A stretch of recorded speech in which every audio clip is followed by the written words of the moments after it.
এখন হাটে বাজারে চায়ের দোকানে বিয়ে বাড়ি যেখানেই যাচ্ছেন ভোট ছাড়া কোনো আলোচনা আছে? সব ভোট। কোন দলকে ভোট দিবেন, কোন প্রার্থীকে ভোট দিবেন, কোন মার্কাকে ভোট দিবেন, তিনটি প্রশ্নের যদি সঠিক জবাব দিতে পারি তাহলে সিদ্ধান্ত নিতে আপনাদের সহজ হবে। আমরা ওই দল করি যে দলের প্রতিষ্ঠাতা শহীদ রাষ্ট্রপতি জিয়াউর রহমান, যিনি স্বাধীনতার উষা লগ্নে কালুরঘাট বেতার কেন্দ্র থেকে স্বাধীনতার ঘোষণা দিয়ে অস্ত্র হাতে নিয়ে 9 মাস সংগ্রাম করে বাংলাদেশকে মুক্ত করেছে। জিয়াউর রহমান বাংলাদেশ জাতীয়তাবাদী দলের প্রতিষ্ঠাতা।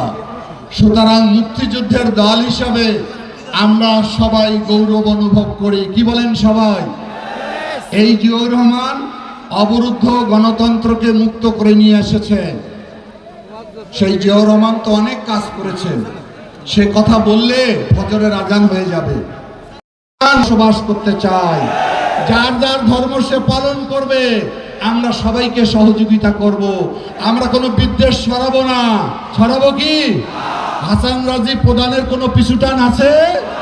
সে সততা নিয়ে আপনাদের দায়িত্ব পালন করবে। আপনারা 12 তারিখ কেন্দ্রে যাবেন আর হাসান রাজি প্রধান 5 বছর আপনাদেরকে পাহারা দিয়ে রাখবে।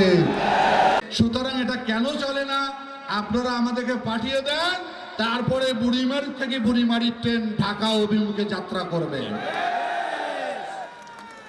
এখন বলি, মাথা খারাপ হলে কি হয় জানেন? ওদের মাথা খারাপ হয়ে গেছে জামাতের। ওই যে এক সময় হালুয়ারা হাল ধরে যাইতো না, তা এক হালুয়া হাল ধরে গেছে, মাথা হয়েছে গরম রোদ্রে। বাড়িতে আসি থেকে শাশুড়ি আসছে, শাশুড়ি আর বউয়ে গল্প করতেছিল ঘরে বসে। হালুয়া ঘরে ঢুকে বলে ওই বউকে, বোন 1 গ্লাস পানি দিত খাও। তো বউ পাশের রুম থেকে পানি নিয়ে আসছে। স্বামীকে বলে তোমরা মানুষটা কেমন? বলে কে? বলে কইস না মা, মাথাটা খারাপ হয়েছে আমার। এদের মাথা খারাপ না হলে জান্নাতের টিকিট বিক্রি করে নাকি এরা? এদের এক ক্যান্ডিডেট বলে যদি দাড়িপাল্লা হারে তাহলে নাকি আল্লাহর কোরআন হারবে। নাউজুবিল্লাহ। এসব কি বলে রে ভাই? এরা এসব কি বলে? মানুষের ঈমান নষ্ট করে ফেলে।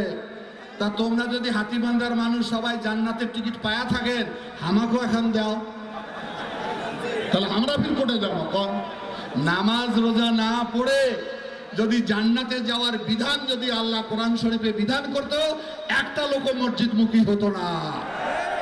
ক্ষমতায় যাবে কোন দল? আমাদের প্রধানমন্ত্রী হবে ইনশাল্লাহ তারেক রহমান।